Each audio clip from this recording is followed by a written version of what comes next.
Generalmente una de las fuerzas que actúan sobre un objeto es el peso, y para el equilibrio estático es necesario calcular el momento de torsión, es decir, el torque, que produce esta fuerza, asumiendo que toda la fuerza de gravedad actúa en un solo punto llamado centro de gravedad.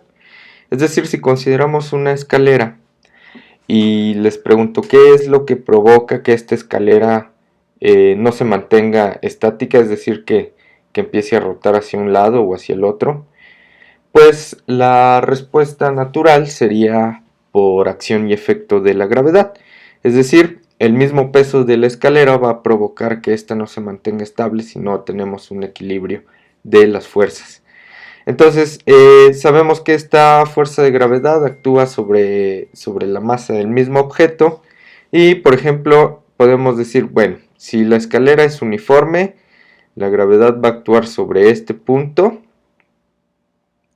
la aceleración de la gravedad cae hacia abajo, desde luego, siempre, y a este punto es a lo que vamos a llamar como el centro de gravedad. Este centro de gravedad, el cual denominamos a partir de estas iniciales. Bueno, sin embargo, esto es una suposición bastante atrevida porque pues sabemos que en principio la gravedad pues no tendría por qué actuar igual en todos los puntos. Es decir, para objetos terrestrialmente pequeños, pues sí podemos considerar eso. Pero imaginemos una escalera muy alta.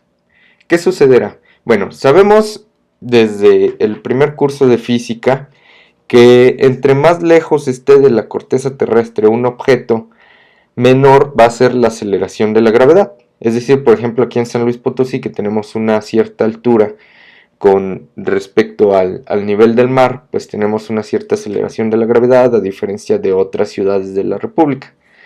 Pero, por ejemplo, si tenemos una escalera muy alta, en la cual podemos tener variaciones, si por ejemplo dejamos caer aquí en este punto un objeto y decimos, bueno, aquí la aceleración de la gravedad es 9.8, 9.8, dejamos caer un objeto de aquí y tal vez encontramos que la aceleración de la gravedad disminuyó a 9.5 metros sobre segundo al cuadrado. Y nos vamos todavía más arriba y encontramos que la aceleración de la gravedad en este punto es de 9 metros sobre segundo al cuadrado. Eso lo único que significará es que no se está aplicando la misma fuerza en cada uno de los puntos que conforman esta escalera. Es decir, en este caso tendremos una fuerza dada, en este caso una fuerza mayor, y así conforme vayamos bajando. Entonces la aceleración de la gravedad no actúa igual para cada uno de estos puntos, es decir, no tenemos la misma fuerza. Eso significa que no es uniformemente distribuido con respecto a la aceleración de la gravedad, cómo esta escalera va a tener las fuerzas aplicadas, ¿no? Sobre todo para ver hacia dónde cae. Entonces, en principio, la contribución que tenga esta parte no va a ser tan importante como esta otra parte. Y esto va a provocar que este centro de gravedad pues vaya moviéndose, ¿no? Si es más importante el peso que tengo aquí abajo, pues entonces el centro de gravedad va a tender a moverse hacia abajo. Esto significará pues que el centro de gravedad no está precisamente algo relacionado con lo que ya se ha visto en el curso de física, que es el centro de masas. Para casos no tan importantes para este curso, si la variación de la gravedad es despreciable, entonces la posición del centro de gravedad es igual a la posición del centro de masas. ¿Qué es lo que vimos aquí, no? En este caso, este centro de gravedad pues es exactamente igual al centro de masas. Para fines prácticos vamos a definirlo así. Eso significará que la gravedad actúa igual en este punto que como en este otro punto. No vamos a tener esa variación, entonces no va a ser tan importante tener que calcular específicamente el centro de gravedad, sino solamente calcular el centro de masas, el cual ya se ha visto de nuevo anteriormente. Bien, ¿y cómo calculamos el centro de masas?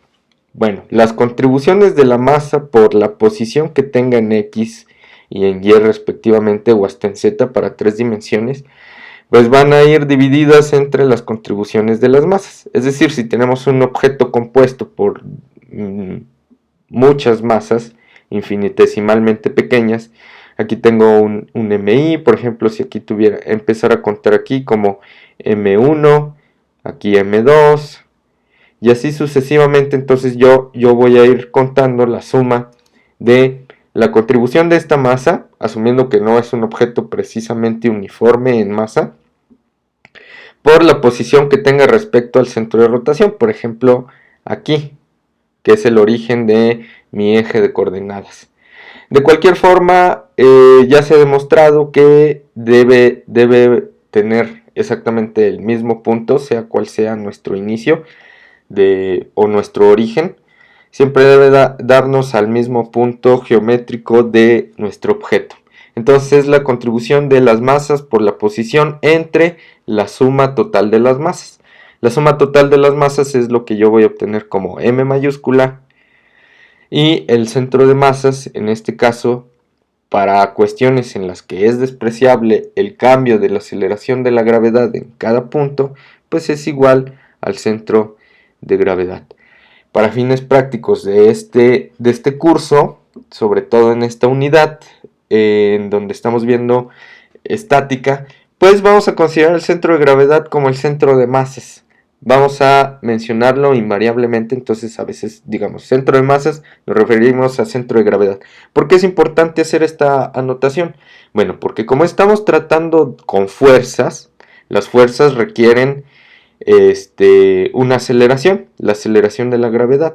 Y si esta aceleración de la gravedad no actúa igual en todos los puntos, entonces no podemos decir que aquí haya aplicado una fuerza que está haciendo rotar mi escalera, sino podría estar en otro punto. Recuerden que el momento de torsión o torque está dado por el brazo de palanca, lo habíamos definido por fuerza por brazo de palanca por el seno del ángulo que existe entre ellos dos. Entonces, esta L, si por ejemplo el centro de gravedad está diferente del centro de masas, tengo que calcular yo cuál es la distancia respecto al centro de rotación con el centro de gravedad, ahora nuevo. Entonces esto se volvería complicado porque a fuerza tendría yo que calcular dónde se está aplicando la gravedad en nuestro objeto.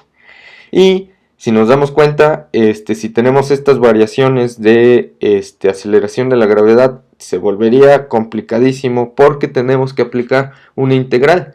¿Cómo se suma la contribución de esta gravedad más la contribución de la gravedad infinitesimalmente pequeña con respecto a cada uno de los avances que tengo de la longitud? Se volvería muy complicado. Por eso es que hacemos esta analogía de decir que el centro de gravedad es igual al centro de masas si el objeto es uniforme, y si el objeto es geométricamente conocido, pues entonces el centro de masas va a ser justamente a la mitad de este. Y eso nos facilita bastante. Esto simplemente va a ser la mitad de la longitud total. O para algún otro objeto geométricamente conocido, pues sería mucho más sencillo calcular en dónde se está aplicando esta fuerza en el caso de la gravedad.